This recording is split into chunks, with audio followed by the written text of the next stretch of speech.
श्री नवनाथ भक्तिसार अध्याय 9. श्री गणेशाय नमः. प्रवासात मच्छिंद्रनाथ पुन्हा चंद्रगिरी गावात आला तेव्हा त्याला 12 वर्षापूर्वीची घटना आठवली.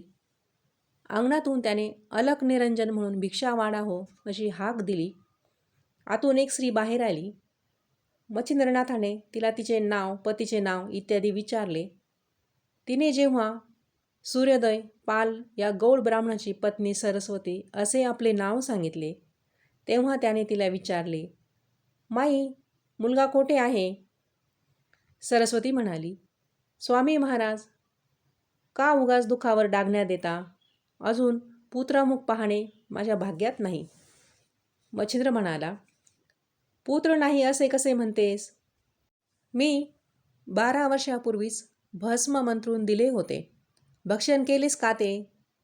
सरस्वती म्हणाली, माझा फार मोठा घात झाला. आपण भस्म दिलेत, पण मी शेजारणीच्या बोलण्यामुळे ते भस्म न खाता बाहेर अंगणात गाईच्या शेणाचे रक्षा आणि केर टाकण्याच्या जागेवर ते टाकले. महाराज, मला क्षमा करा. असे बोलून ती नाथांसमोर दंडवत घालते. मच्छिंद्रनाथाने तिची अवस्था पाहिली. तो म्हणाला, माई, उठ. ते भस्म तू कोठे टाकलेस? मला ती जागा दाखव. त्याचे हे शब्द ऐकताच सरस्वतीच्या जीवात जीव आला. स्वामी, मला ती जागा आठवते. चला, मी आपल्याला दाखवते. तिने बाहेरून दूर असलेला एक मोठा ढीग दाखवला. तेथे कचऱ्याची रासच झाली होती. मच्छिंद्रनाथ तिकडे पाहतच उभा राहिला. हरिनारायणाचा अवतार गोरक्षेतून होणारच असे द्वारकेला श्रीकृष्णाने पूर्वी सांगितल्याचे त्याला आठवले. मग त्याने हाक दिली, अरे बाळा, मी मच्छिंद्रनाथ तुला बोलवीत आहे. 12 वर्ष तू या गोरात राखेखाली राहिलास. तूच गोरक्षनाथ आहेस, बाहेर ये. आणि काय आश्चर्य, त्या राशीतून खोलवरून कुठून तरी आवाज आला, गुरु महाराज, मी इथे आहे, तुम्ही मला बाहेर काढा. त्या आवाजामुळे ती बाई चकित झाली आणि मच्छिंद्रनाथ जेव्हा तिला म्हणाला, अगं लवकर फावडे आण, तेव्हा धावत जाऊन तिने फावडे आणले.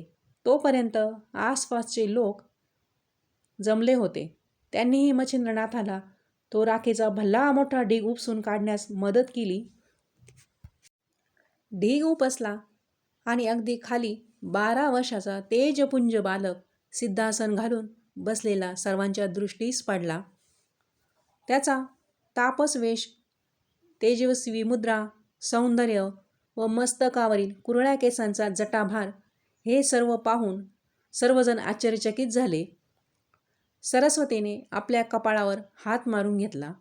आपले नशीबच फुटके म्हणून असा सुंदर पुत्र आपल्या भागात असून आपण करंटेपणाने तो घालविला याचे तिला फार वाईट वाटून ती रडू लागली. मच्छिंद्रनाथ म्हणाला, आता रडून काय उपयोग? हा तुझा मुलगा नव्हेच. इथे आता थांबू नको, नाहीतर उगाच शापवाणी माझ्या तोंडून बाहेर पडेल. ती बिचारी रडत रडत घरात गेली. मच्छिंद्राने गोरक्षाला प्रणवाची योग दीक्षा दिली व त्याला बरोबर घेऊन तो गाव सोडून गेला. अशा रीतीने गोरक्षनाथांचा अवतार झाला. भिक्षा मागत व तीर्थयात्रा करत हे देशभर फिरू लागले. जाता जाता कनकगिरी नावाचे एक गाव लागले. मच्छिंद्रनाथ वस्तीपासून दूर बसला. त्याला फार भूक लागली होती. गोरक्षनाथाला त्याने भिक्षा मागण्यास पाठवले. गोरक्षनाथ एका ब्राह्मणाच्या घरी गेला. तिथे पितृश्राद्ध झाले होते. अंगणात जाऊन गोरक्षाने जय अलक निरंजन अशी हाक देऊन भिक्षा मागितली. घरातल्या बाईने त्याला सर्व प्रकारचे अन्न भिक्षा म्हणून घातले. षडरसांनी युक्त अशी अन्नांची भरपूर भिक्षा मिळाली. ती पुरेशी वाटून गोरक्षनाथ मच्छिंद्रांकडे परत गेला. दोघांनी ते अन्न संपवले. मच्छिंद्रनाथ गोरक्षांच्या तोंडाकडे पाहू लागला. गोरक्षाने लगेच म्हटले, गुरुजी, काय मनात आहे ते स्पष्ट सांगा. मच्छिंद्रनाथ म्हणाला, बाळा, मनात येतात वडे किती चांगले झाले आहेत. आणखी असते तर बरे झाले असते. गोरक्ष म्हणाला, एवढेच ना, मी आणखीन मागून आणतो. लगेच तो पुन्हा झोळी घेऊन तडक गावात गेला व त्याच घरी त्याच अंगणात गेला व पुन्हा भिक्षा मागू लागला. गोरक्ष म्हणाला, माई, माझ्या गुरुजींना वडे फार आवडलेत. त्यांनी आणखी खावेसे वाटले. कृपा करून मला आणखी वडे द्या. ती स्त्री म्हणाली, एकदा भरपूर भिक्षा घातली ती अति आता आणखी पाहिजे असे तर त्याची किंमत मोजावी लागेल. एवढी गुरुभक्ती आहेस म्हणतो तर गुरुसाठी मी मागेन ते दे, मग वडे देईन. गोरक्षनाथ म्हणाला, काय हवे आहे ते मागा माई. गुरुसाठी मी काहीही करण्यास तयार आहे. त्याची परीक्षा पाहावी म्हणून त्या बाई म्हणाल्या, तुझा एक डोळा काढून दे.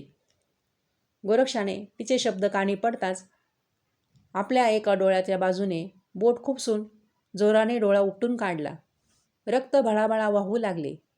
तरी सर्व वेदना सहन करत तो म्हणाला, माई, हा घ्या डोळा, आता वडे द्या. त्याचे हे घोर कृत्य पाहून ती स्त्री फारच भयभीत झाली. रडत रडत त्या स्त्रीने आणखी वडे आणून त्याच्या झोळीत टाकले. ती म्हणाली, तुझा डोळा मला नको. तू मजवर कोप करू नकोस. डोळा पण घेऊन जा, हे वडे पण घेऊन जा. गोरक्ष तात्काळ धावत धावत मच्छिंद्रांजवळ आला व म्हणाला, गुरु महाराज, हे घ्या वडे. मच्छिंद्रनाथ पाहतच राहिला. गोरक्षाने एक डोळा झाकलेला होता. मच्छिंद्र म्हणाला, एक डोळा का झाकला आहेस? गोरक्ष म्हणाला, काही नाही, काही काळजी करू नका. मी वडे पुन्हा आणले आहेत, ते कृपा करून खा. तेव्हा मच्छिंद्र म्हणाला, तुझा डोळा दाखव, नाहीतर मी वडे खाणारच नाही. गोरक्षाने हात काढला व पट्टी सोडली. आत रक्ताळलेली नुसती खोबणं होती. काय रे बाळा, असे म्हणत मच्छिंद्रनाथाने शिष्याला पोटाशी धरले. गोरक्षाने घडलेली सारी हकीकत सांगितली. आपल्या शिष्याची अलौकिक गुरुभक्ती पाहून मच्छिंद्रनाथ गहिवरले. त्यांनी संजीवन मंत्र म्हणून तो डोळा पुन्हा जशाचा तसा चांगला केला. त्यानंतर मच्छिंद्राने गोरक्षाला दत्तात्रयांनी दिलेली सर्व योगविद्या एका महिन्यात शिकवली. इति श्री नवनाथ भक्तिसार अध्याय 9 संपूर्ण. नवनाथांचा मंत्र. गोरक्ष जालंधर चडपाडाच्च अडबंग कानिफ मच्छिंद्राराध्या चौरंगी रेवणाक भरती संज्ञा भूम्या ब भूर नवनाथ सिद्ध.